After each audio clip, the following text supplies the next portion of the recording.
My name is Aram. Are we doing this again? Welcome to Answer Every Question. So here's a question. What are you doing? We are really excited about the first half of Kill Every Monster, Season 1, and we want to hear what you have to say about it. Do you want to know how we pick monsters for the show, or do you have any suggestions for creatures on future episodes? Do you wish we had asked our guests one more thing?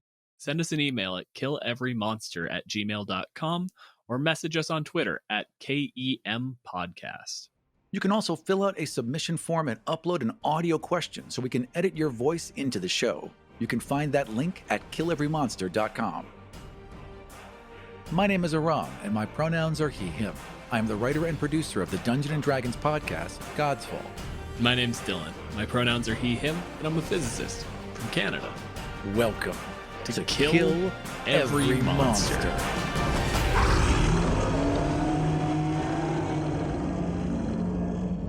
In this episode, we are featuring the Mimic.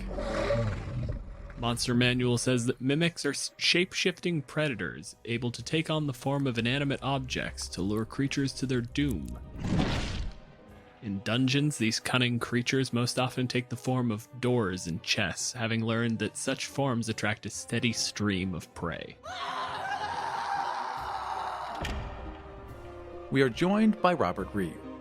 Rob is a designer, writer, and editor who you might remember from a viral post about his mom's toothpaste and the extensive network of targeted ad tracking surrounding it. He live streams the lawful, the chaotic, and the ugly. He's with us today because he released a booklet called This Booklet is a Mimic, available on Drive-Thru RPG. You can find him on Twitter, Twitch, and other social media platforms that don't start with twa at Robert G. Reeve.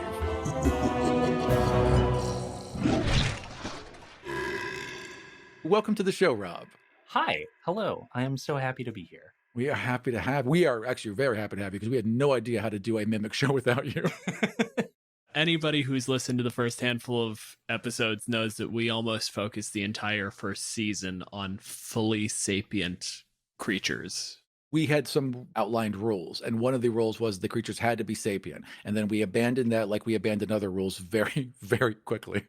I'll be honest with you, I usually prefer sapient creatures because I think that the storytelling potential is much greater when you get in like emotions, concerns, things that are beyond just like base survival. Because if it's just a dog or a wolf, it's like, what do you want? Food. Like, it doesn't get much deeper than that. Which is, quick look behind the veil, specifically where that second question comes in. Because at the end of the day, there are the three categories. You've got fully intelligent creatures that are sapient, beings. You can't call a doppelganger a monster, even if it's evil, because it's a guy. You can't call a dog evil, because it's a dog. It's just an animal. Monsters exist in the middle ground, where it's not only unintelligent in the same way that an animal is, but also it's inherently malicious. That's where that line sat for me, and that's why we set up that line in the first place, is like, can we start looking at these things and finding the creatures where it's like, no, there is so much malice in this thing that it can't be treated like a person. It's just a thing that exists to cause harm. Versus, the bulk of the Monster Manual, which turns out to just be guys that do harm in cool ways if you let them do harm, but also are mostly just dudes. I see a really interesting moral angle in what you guys are doing here. Is like you're almost looking for monsters that you don't have to feel guilty about killing. D&D has taken like a real hard look at they have taken a look at their races, and they have made some changes to help repair some of the bad things that have been written in. But they're monsters, they've done nothing, right? They're monsters, they just have a lot of anti-Semitism and racism and a lot of ugly misogyny. So like part of the show is an examination of that. The other part of the show is this exact idea you just hit on. Like, if they're thinking, if they have culture, if they exist and have lives, like, you can't just run through a dungeon and slaughter them and be a good person. Where is the heroics in literally diving into someone's home and slaughtering them just to take their gold? What are we doing here? And are there other ways we can have fun and play in this space? With the other side to that being like, once you acknowledge that they're intelligent, you have to write a more interesting story. If they're just a horde of things, then they're just like, why not just use zombies? Why not just use bears? Like, what's the difference? Anything that has a claw bite is a bear, and you can't convince me otherwise. It's just a bear. You tell me that it's a golem, but if all it does is a claw bite, I know it's not a claw bite. Sometimes bears can breathe sleep breath for some reason.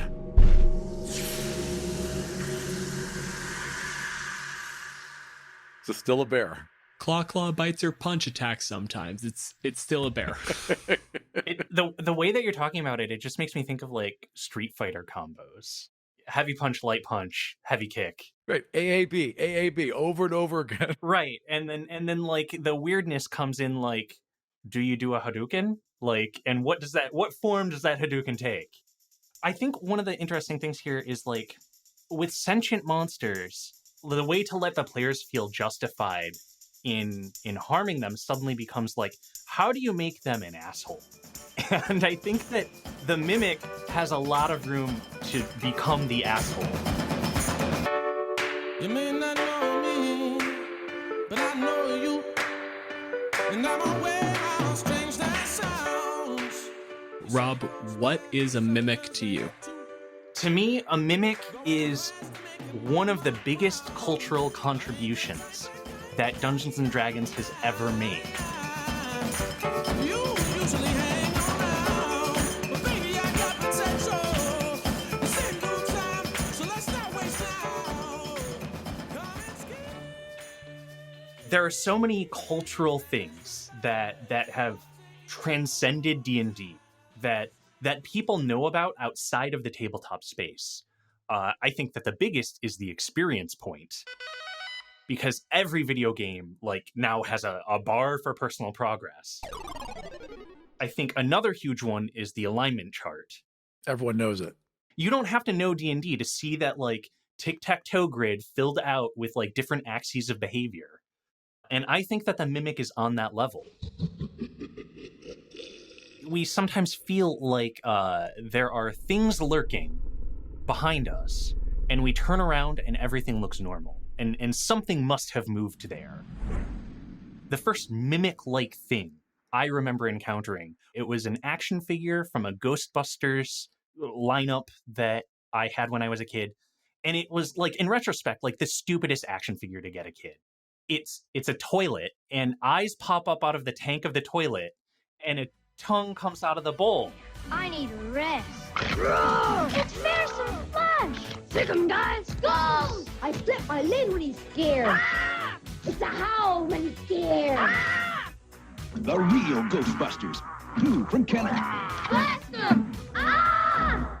And if you're a kid, like I was slightly older than potty training by the time I got this. But like, if you're a kid and you're potty training and you see like the toilet monster, That ain't good. That's gonna set you back. Anyway, I wore diapers until I was 10. It's like Beauty and the Beast if they're all trying to eat you. Yeah, Lumiere, the candle, yeah. You just disappear into that giant armoire, just sucks you in, and you're gone. Because I know we've gotten a few people who've said that they're like relatively new DMs. Let's be real explicit. What is a Mimic?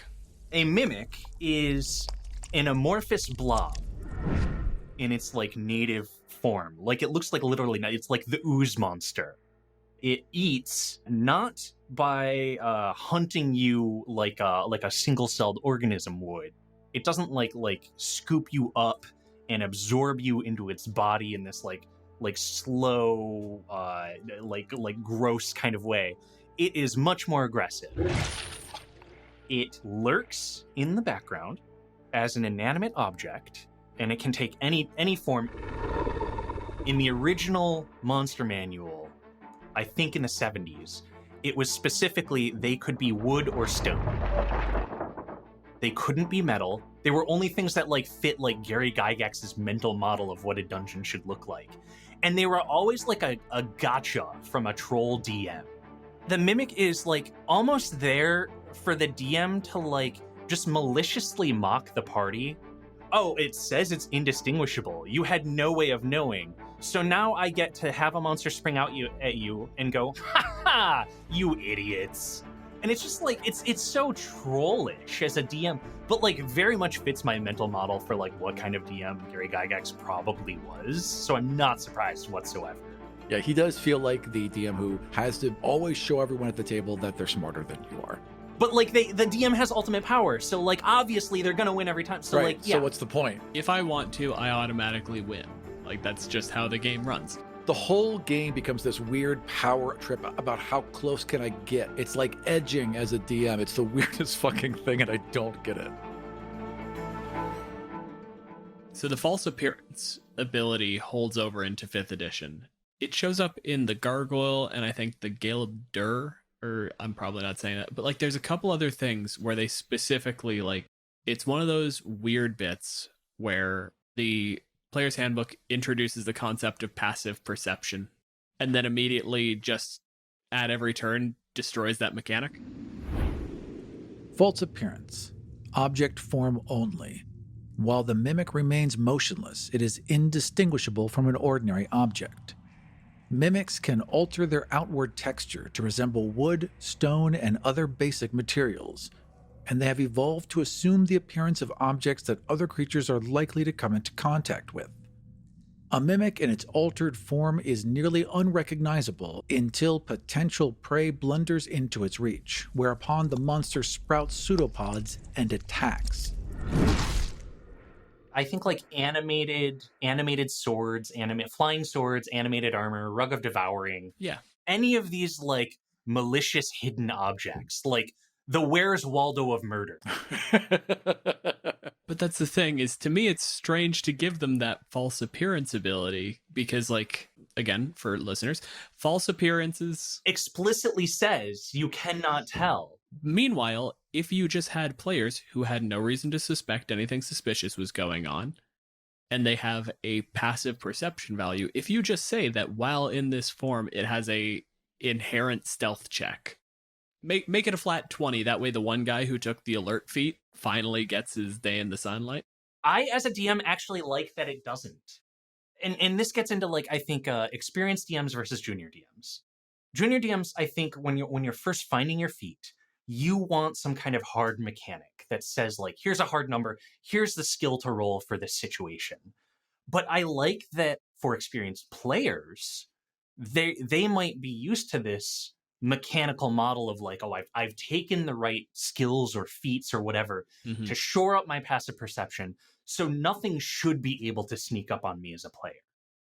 I like that this ability, only a couple monsters have, short circuits that, and that even if you are incredibly perceptive, there's still something here that breaks the rules and turns the game almost creative. Yeah. Where as a dungeon master, it's now my responsibility to give you enough context clues to know there could be a mimic here. And it's your responsibility as a player to pay attention to those clues. Using a mimic early is a good way to make your players paranoid for the whole rest of the campaign. Yeah. Once you meet a mimic, now you're like, oh fuck, anything could be a mimic. And without that ability for it to seamlessly blend it doesn't quite have that fear. To also not overdo it, because I think if you overdo it, then it's not special or fun anymore. Absolutely. But I do love breaking my own rules. I did an encounter arc where mimics were an invasive species. Almost everything was a mimic, and then the joke became when something wasn't a mimic. Yeah. And it was like, oh, can we trust this sword to just be a sword?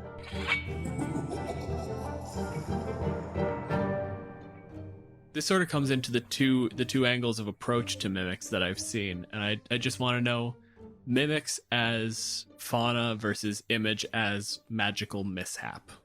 I like to have my cake and eat it too, because in the lore said that wizards engineered mimics to defend their treasure from adventurers. Oh, which is why they are shaped like chests and everything. Okay. Some mad scientist somewhere made the mimic on purpose. How fucked is that world? If all your most brilliant engineers and scientists have to design explosive test tubes because someone keeps stealing their shit? How many times? How many times does an adventurer steal your shit before you turn that chest into like, no, that chest is going to be angry next time? It's not step one. Yeah. You know, you bought the vault, you bought the locks, you maybe have a guard or two, you cast a bunch of spells, and finally you're like, I'm going to invent a whole creature. Did this come before or after you tried like knock? Or like Arcane Lock? Did Arcane Lock predate that? Or he's just that guy who, like, every answer is, I'm going to invent an entire creature. I have to assume that this is the same guy that invented like the owl bear and the manticore and like Right. It's just one asshole. it's just one guy who's like, what can I do? I think what you're asking about the mimic here is very similar to like the owlbear thing. And I think that D&D tries to almost classify this creature as like a monstrosity. And they try to say monstrosities are things that are often created by magic. I frequently like to think that these creatures, often when we're like lab breeding animals in the real world, they're sterile. They can't reproduce. But that's no fun.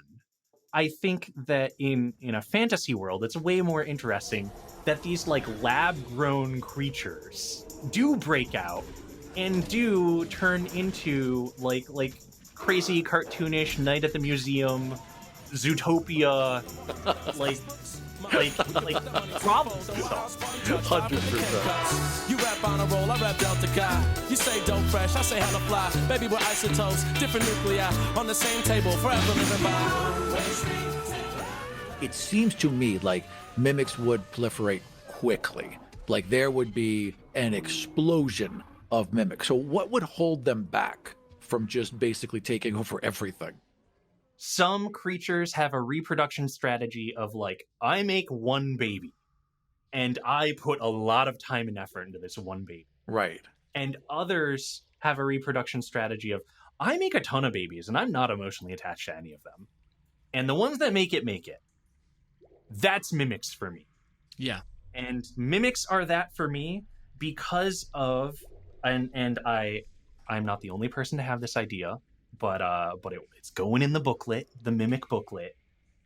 Mimics lay eggs, and the first thing that any mimic, even in egg, in like larva or pupa state, even as an egg, the first thing it learns to mimic is like local currency.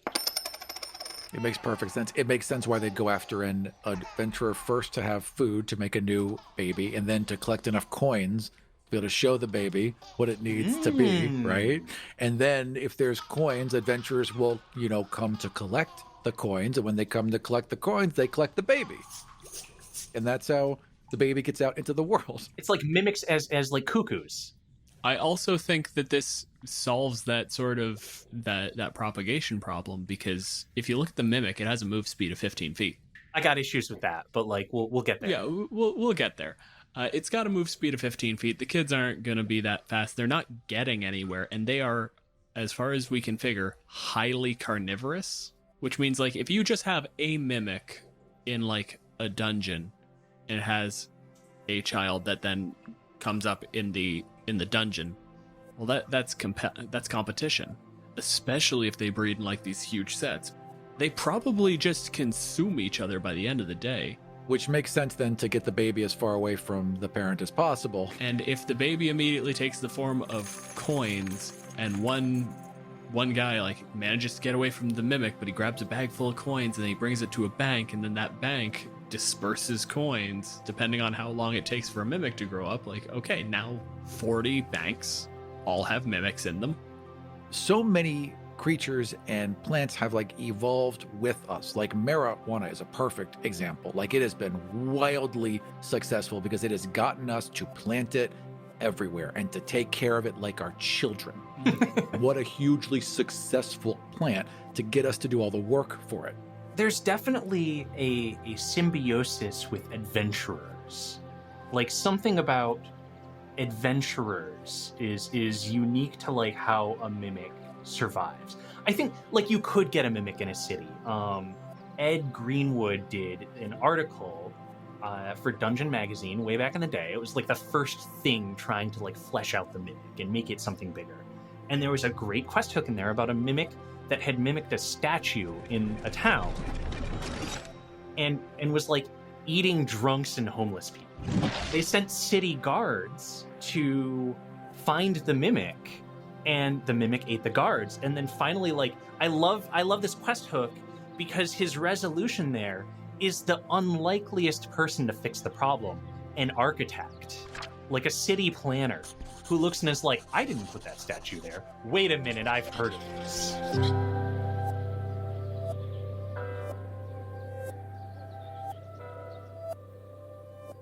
So Rob, is the mimic a monster?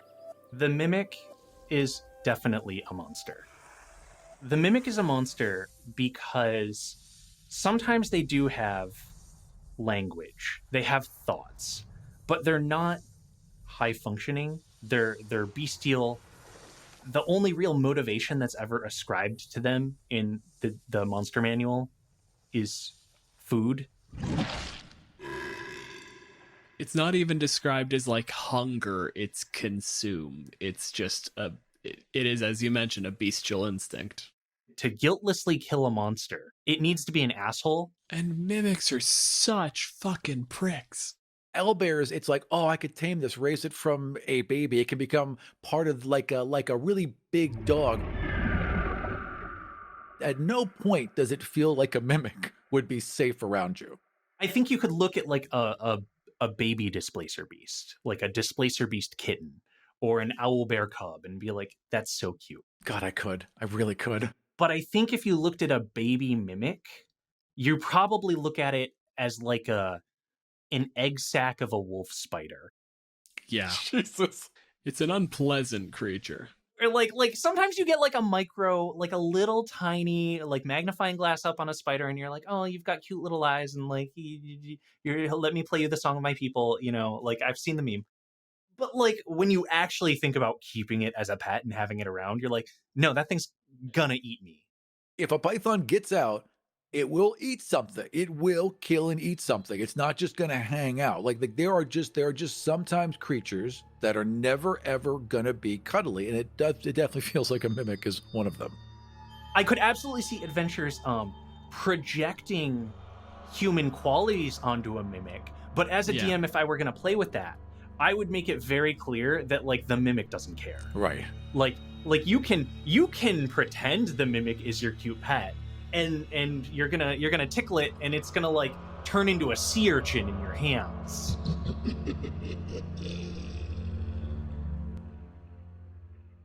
Then we have one final thing to cover. How would you change the mimic? I'll take this from a mechanics perspective and a storytelling perspective. I think that there are a couple of small mechanical things that would make the mimic much more interesting from an encounter design perspective. The mimic has a speed of 15 feet. Yeah. And its shape-shifting action takes a whole action. It's not a bonus action.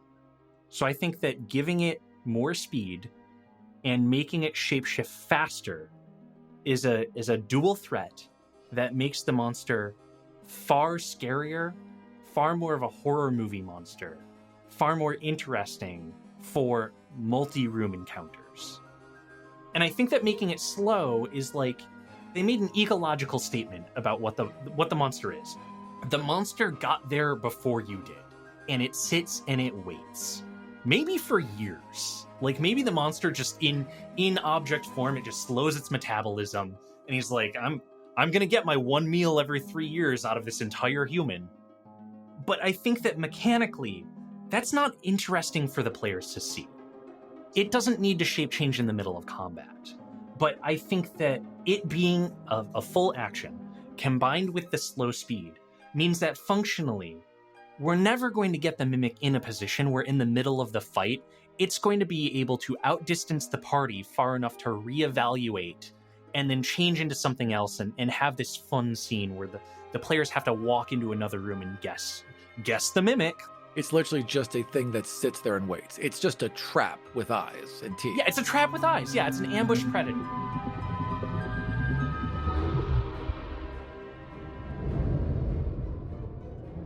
My name is Aram. Oh, fuck me. Welcome to Murder All Generosity. Don't threaten the audience. We have the majority of Season 1 recorded and are already scheduling Season 2. We have big plans for the future of Kill Every Monster, but we need your help to get there. On Patreon, for $5 a month, you'll get access to ad-free episodes as they're edited, bonus content, and my DM notes.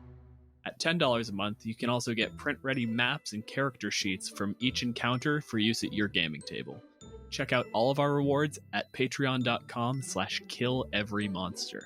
You'll also get bonus content and ad-free episodes for uninterrupted listening.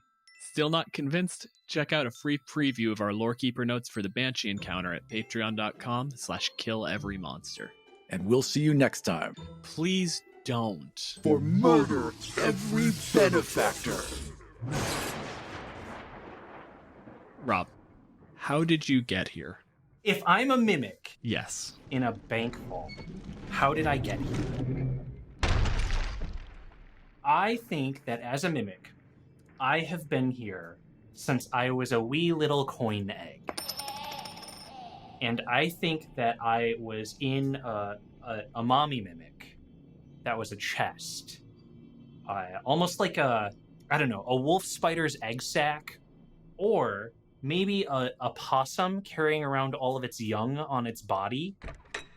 My mom mimic saw an adventurer come into a dungeon and resisted the temptation to blow the ruse, and that the adventurers looted this mimic without ever knowing it was a mimic, and maybe even got some real coins in with the fake coins. The adventurers just took all of this money out of this chest and left, and like mom mimic after they left was just like the symbiosis is complete. The adventurers go and spend those coins at the tavern,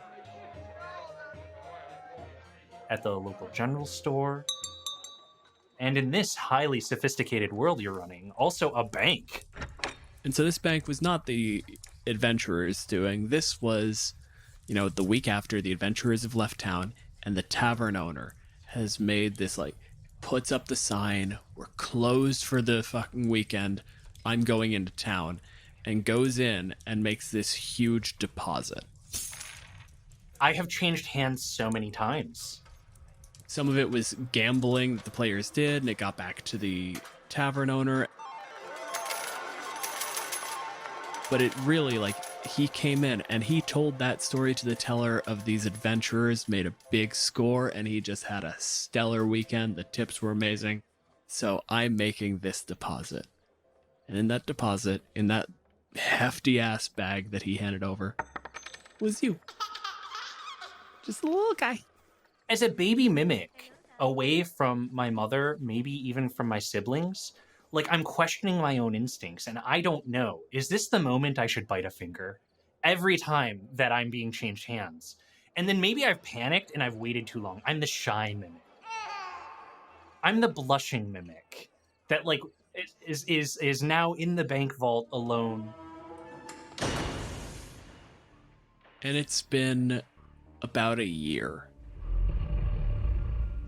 where you've been sitting and waiting, and there was that time where they heard all of the coins sort of spill out of the purse, and they came back in, and there was this nice little sort of jewelry box. That was after a couple of weeks. But by the end of a year, they just left the box alone. They went and they cleaned up the other coins. They put it in one of the safe deposit box. The next time they come in a few months later, there's suddenly a chest sitting there, and no one asks any questions.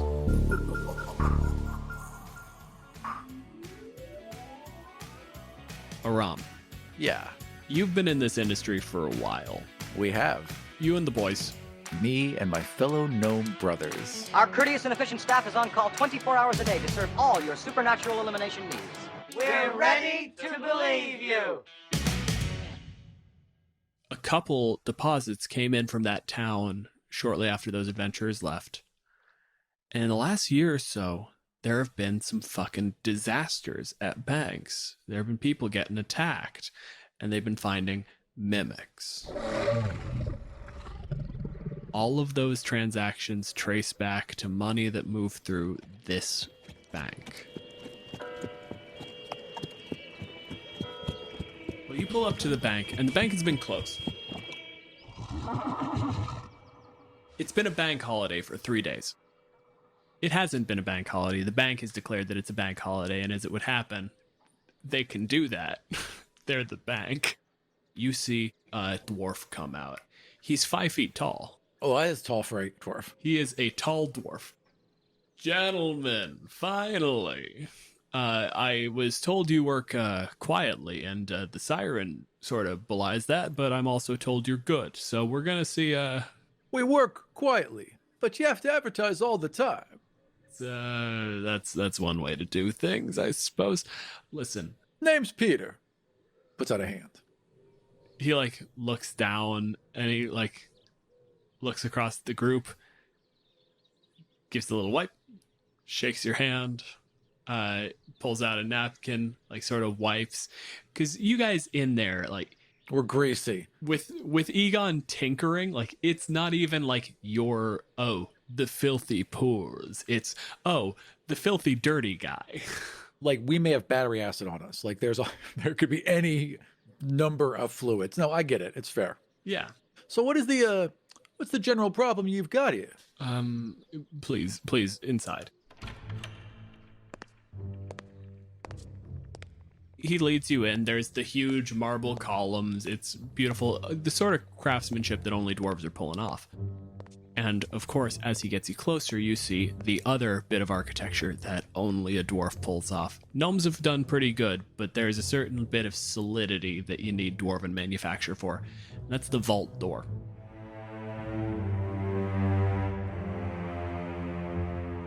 Well inside the building, well away from where people are walking around, he just kind of drops the hushed tone, drops the congeniality, and goes, "Look, you know why you're here.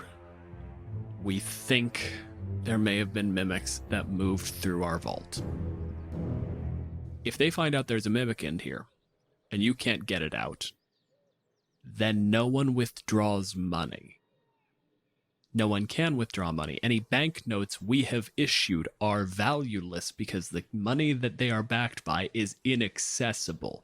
The entire business community in this town relies on the fact that their money passes through our vault, and if we can't access it, absolutely no business in this town functions. We'll lose everything. The town will lose everything." As you're talking, one of my gnomes, a taller, thinner one than the others, walks past you and has pulled out this contraption. They all have a bunch of gear on them. They have these huge backpacks with these crossbow-like weapons that have huge cords that go to the back. Raymond is in a full suit of armor that actually is mechanized as he's walking around. They gave Artifice some crazy powers. They've all got a bunch of tech, but Egon has pulled out this little unfolding umbrella thing, and it kind of lights up, and he's waving it around, and it detects magic. So as he's walking towards the vault, he's waving it back and forth. There's a bit of confusion. Artificer tech is not immediately accessible to the main public, and you see the dwarf who I've avoided naming so far gestures over to one of his employees who comes over, takes a look at it, and goes, "Oh, it's a detect magic, sir. And he starts calling things out "No, that's a protection spell. That's one of ours. That's also us. This is no. Those readings are completely normal. I appreciate the thoroughness." And he basically comes over to Egon and starts trying to help him walk through the readings that he's getting. He's being very above board. There are a couple of things that he's absolutely sketchy about. There are a couple spells that just get the explanation of, "That's one of ours. We'll deactivate it for you." Don't ask questions. We'll just turn it off. Yeah. And so as they're walking, Peter walks up to the dwarf who still seems a little uncomfortable with this. And he's like, "Look, guy, we're professionals here. We know what we're doing. We've got this well in the bag. As sure as your name is Hammer Rocksmith, we're going to take care of this." Best of luck, boys. Get the gate for him. Big handshake. We'll do it after you come out. That's a deal. The vault opens. Who's opening the vault? This is like one of the security guards, except the security guards are all halflings. It's a metropolitan area. A very short metropolitan area. We've got dwarves, we've got halflings, we've got gnomes. No, the wizard was, the tech guy's a human. Okay. Right. Not a lot of elves, actually. Tallest man in town. Yeah. It actually makes a lot of sense for halflings to like have a bank security thing, because if they just make access doors where only they can get in.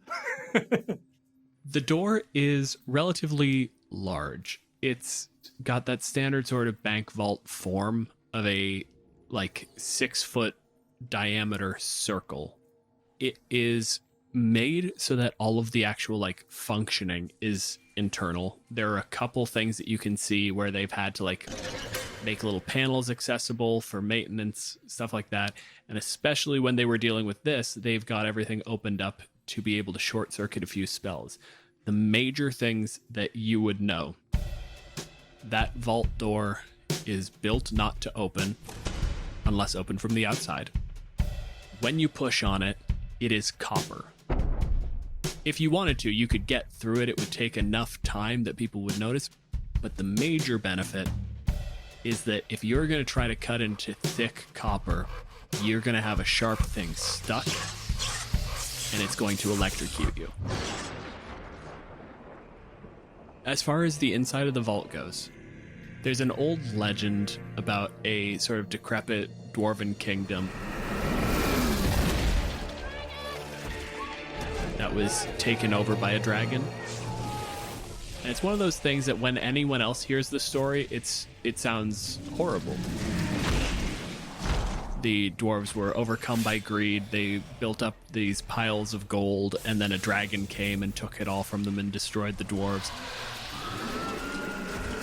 And the dwarves remember it as, but if we have a big, cool pile of gold, it's so cool that even dragons want it.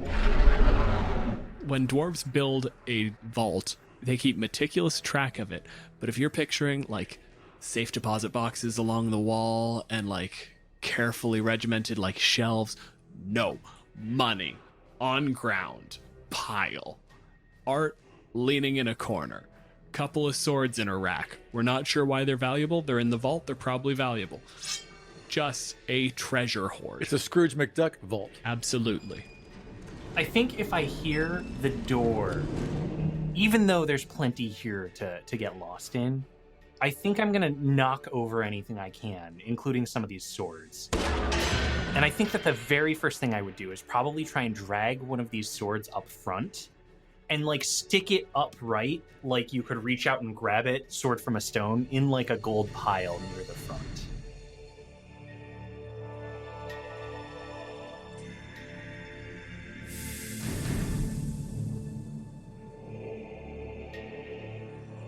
When they get into the room, are you hiding or are you shapeshifting? How amorphous do you think my size is? I'm not sure if I'm coin-sized or if I'm medium-sized, like box-sized. I think at this point in your life cycle, I would absolutely... Hold on, let me double check what size category fucking mimics are. You're bigger than a bread box. I think you're going to be in the medium. I just wasn't sure if they would hit large. Elder mimics hit large. You can get real big if you live long enough. It turns out that if your main source of food is people who carry weapons, you don't see the end of your life cycle often. Aram, one of the things you were told ahead of time, this is part of the contract, is to prevent the escape of the mimic, they are shutting the door behind you. Raymond is in the middle in this like suit of power armor with his fist slamming into his other hand, and like every time it does, it sparks with electricity. Egon and Peter both have these crossbow weapons out. They kind of like cock them like shotguns, and you see lights begin to charge up on their backpacks. Peter's got his weapon out and is kind of sweeping the room, while Egon puts his weapon back, pulls out his little magic sensing umbrella, and begins to wave it over the sword. Do you have anything that would allow you to detect a shape changer? No, I have things that could detect ghosts, and I have things that can detect magic, but I do not have things that can detect monsters. And as you're like riling through the dials, just like double check, make sure they said it was a mimic, but if it's not a mimic, it's good to know. But you have no means to detect a shape changer. Shape changers in D&D, strictly speaking, are not a magical effect. Detect magic doesn't work on them. It's not a ghost, and it's definitely not something that has magic in it. It's not a spell or poltergeist. We're definitely dealing with a mimic. Egon relays that message. I think the moment that you look and say, it's all clear, that's when the rug you're standing on, inspecting the sword, leaps up and just encloses around you whole. And I think that this mimic has specifically mimicked a rug of smothering. I'm going to have you make an attack roll. You've got surprise. I'll give you your bonus to that. Okay, I got an 8 and a 14. Does a 14 get Egon? Egon has an AC of 10. Okay, I'm adding a 5, so it's a 19 on the dice. Yeah, definitely hits. I'm gonna call this a bite. I think that's fair. I think we have a very fangy carpet here. It's just one giant mouth, basically, as it slams shut around me. As a mimic, all you need is mouth. The mimic's bite does 1d8 plus 3 piercing damage plus 1d8 acid damage. 7 piercing damage and another 3 acid damage. The moment you get tooth into flesh, it burns. So Raymond freaks out, Classic Ray. just stomps forward, knocking over the sword. Oh no, Egon! And he slams his hands around like this pod that is trying to eat him, and he electrifies them, trying to shock this rug. Roll your whatever the fuck for your stupid artificer's bullshit. That's a 17 plus 5 is 22 to hit. I am slow. I have garbage armor. Really, my only defense is a pretty big hit point pool. And well, out of that hit point pool, I rolled 7 plus 3. So you take 10 points of damage as my hands clasp around the rug and little bolts of electricity fire out. Ram, I just want you to roll me like a reflex save for Egon. Egon is not strictly grappled at this point, so I'm not going to say that he gets electrocuted, but I just want to know how annoyed he's going to be with Ray after this. Yeah, his dexterity save is 5. Egon can pull in. He's not getting electrocuted, but every once in a while he like bumps against part of it and it shocks him, and then he like lunges forward and hits a tooth, and then it hurts again. No hit point damage, just active annoyance. When it does peel away from his head, like when it opens up a bit and you can see his head again, his hair is just like, it's like straight up in the air and all shocked still. And just a pure face of resentment. Just utter Just hatred. you son of a bitch. Ram, you've got one more turn. Tell me how Pete's responding to this, because it seems that you guys have found the mimic. He can't shoot him with his beanbag. He cannot activate the bifurcation beam. It's far too dangerous to fire at a person, and he's smarter than Ray. So Peter is going to instead prepare for the next round. So he pulls out, like, he reaches onto his back, and he's got this huge cylinder, and he slams it into the ground, grabs the top of it, pops 2 handles out, turns it, and these legs fold out from the middle and slam into the ground. The middle tube kind of lifts up on these legs, turns over, rotates, and then opens up, and this energy just starts building inside it as he grabs a handle on the back and pulls it up like a bazooka, aims it towards this creature, but doesn't fire yet, just is waiting to take a shot. Rob, it is your turn. You have been electrocuted. It is, I assume, unpleasant. But you also have a food in you. I do have a food in me, but I also see this turret, and I did just get electrocuted. I think that I am going to use my action to polymorph into my blobby form and Scrooge McDuck my way into the gold beneath your feet, like the trash compactor monster from Star Wars. Like, you might see gold moving, but I'm repositioning, and I am now like hiding in the pile of gold. Can Peter take a shot at the moving gold at like disadvantage? We'll call this fair because, strictly speaking, you should get an attack of opportunity. The first roll is a 19, but my second roll is a 2. So that is a 2 plus 4 is 6 as I just unload with this blast of energy that rips across the ground. Coins explode and melt. The whole shelf collapses as it just cuts into the wall. Just shoots up everywhere, and then it's just quiet for a second. And I think the tinkling of like 3 coins as I shift something, but you don't know where. One coin just rolls out and does that whoa, whoa, whoa, whoa.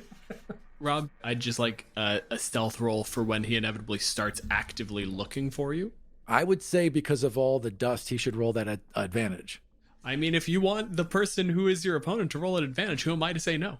He's not my opponent, Dylan. We are all on Team Story. I rolled a 17. Fantastic. Plus 5, so I'm looking at 22 to stealth. Then you are, exactly as you say, just kind of amorphous, this almost snake-like, slithering into these little tunnels, weaving your way through the gold, occasionally just knocking things loose. Just enough to like have ambient noise coming from random directions as things sort of scatter and echo in weird ways.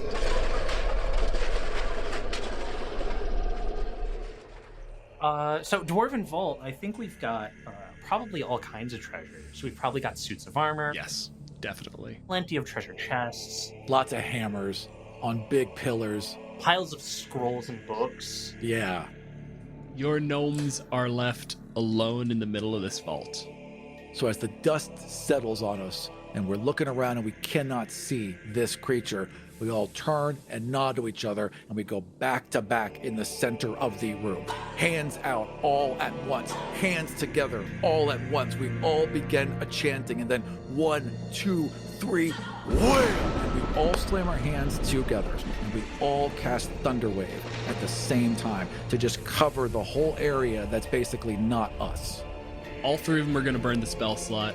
Rob, I'm going to say that they definitely catch you in the mess. All the coins, everything goes up in like a wave. So I'm making a dexterity save. Yeah. Not my best. But I rolled a 19. Okay, yeah. Then Aram, roll your damage and have it. 2d8. Okay. And I rolled a 10. So half of 10 is 5 points of damage. Imagine the vault guy, the vault manager's probably like, what the fuck? Just hearing these things echo. There's the mage standing next to the bank manager who just looks over and goes, oh, that was definitely a thunder wave. I don't care. Don't ever tell me what it is. Then Rob, we're on you because all 3 of them cast thunder waves just to make sure they had good coverage. Yep. Also, all the paintings I mentioned before, fucking gone. They got insurance. The important thing as a mimic is to know when not to do anything. So although it is my turn and you have trashed the environment, unknowingly, I think you have enabled a mimic strategy. You've played into his pseudopod.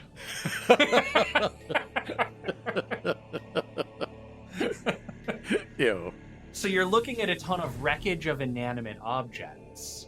A scattered suit of armor, pages flying through the air, a half-open chest. It's like if you were looking at a puzzle and saying, find the apple, but then you flip the puzzle. Yeah. Yup. I suppose, since playing by the book, I suppose that my turn is to dodge. When you take the dodge action, you focus entirely on avoiding attacks. Until the start of your next turn, any attack roll made against you has disadvantage if you can see the attacker, and you make dexterity saving throws with advantage.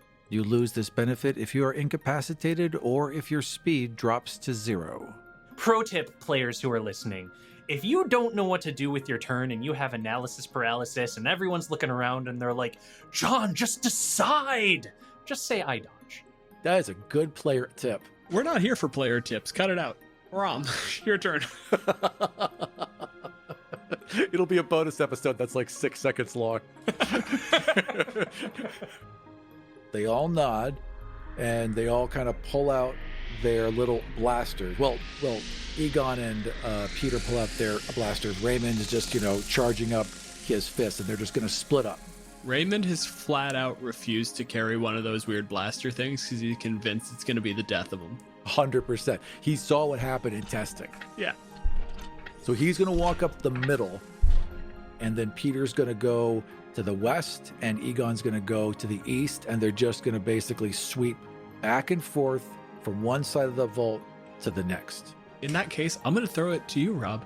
Narrate the moment where Aram lays hands on you.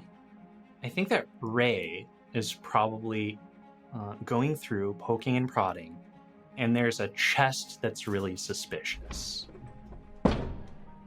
I think you open the chest, and inside is one of your teammates' blasters. How did that get in there? Maybe gonna reach in and grab it. So I think it's time to try and bite your hand off, That's my favorite hand. which I'll have advantage on because of grappler, because of adhesive and grappler. There's a little bit of me that's hoping for a crit. Uh-oh, I know you can't see this on the podcast, but your boy rolled a 20. He even showed it to us on his camera. What an honest man you are. I can never remember how 5th edition finally said.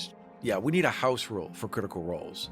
The way I always roll it is roll double dice. I'm rolling double dice, and unfortunately for you, the bite is by default 2d8. Oh, that is unfortunate for him. So you're going to take 2d8 piercing damage plus 3.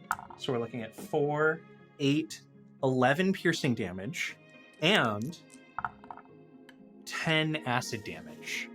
Raymond's got a big power suit. He was the one who shocked you with those big arms. So you have bitten through one of those big, huge arms. What if you bite into a cable and then I just get electrocuted by my own suit and then kind of fall to my knees as you just bite through the arm? And then I'm going to say that we're going to lean into mimic horror here because mimics are medium creatures. This mimic is actually bigger than you, Aram. It just consumes Raymond. It's a couple of bites, but it's one of those things where it bites and the shock stops you from screaming. And then it just consumes. They turn just in time to basically see something swallow up the back end of Raymond as you obliterate him. They both shout and they both turn and break their cardinal rule. They fire towards the same target at the same time. And that is very risky because you do not want to cross your bifurcation beams. You should never fire both beanbags at the same target. You don't want to cross the beams. Don't want to cross the beams. Peter rolls a natural 20. Okay, so Peter rolls a 24. Egon rolled a natural 1. Oh no. So we have a bit of bit of either end here. Yeah, so I've got do y'all have critical failure? It even stole my natural 20. Do I still get to do that damage though, You right? still get your thing. That still happens. You still get to use the bonus action to engage the thing, and it's now tethered. You got your fucking proton pack. All right. Okay. It did the thing. It did literally all of the things immediately. It did. Good job, us. Such a good design job.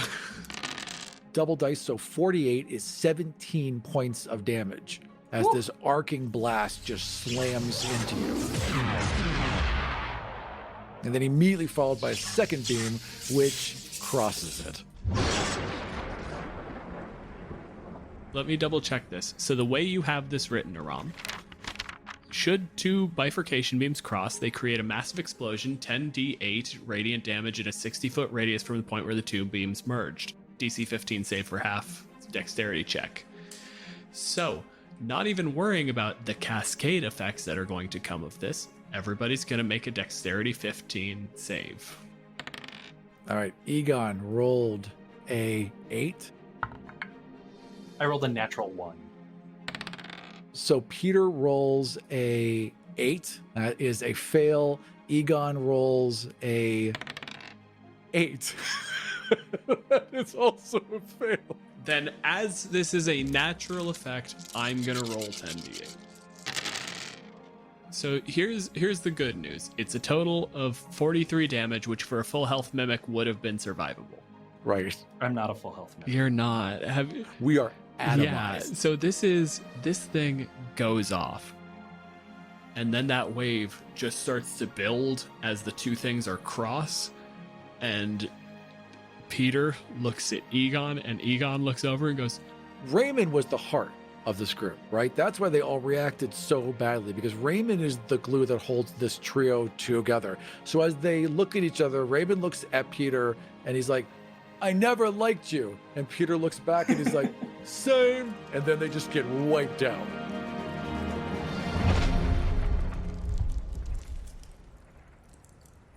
at the end of 30 minutes, there's a loud clanking noise. The moment it comes open, it's got this deep vacuum suck where all of the fucking air was just evaporated out of the room. One of the halflings actually gets sucked in and rolls a couple of feet. He lands in a pile of goop. Ew.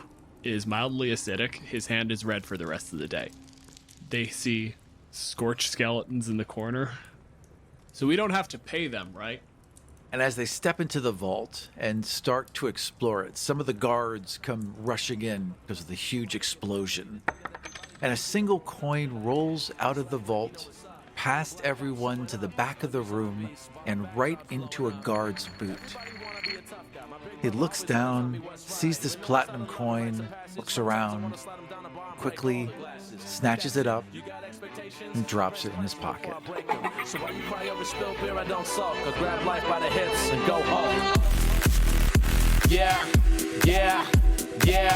Call up DJ, we out of here. I need a new captain of the ship to steer. Hey. Now everybody follow my lead, from Rudy to the Max to the old school way. If you want to suggest creatures for future episodes or talk about the monsters we've discussed on the show, head on over to our Discord. You can find links on KillEveryMonster.com.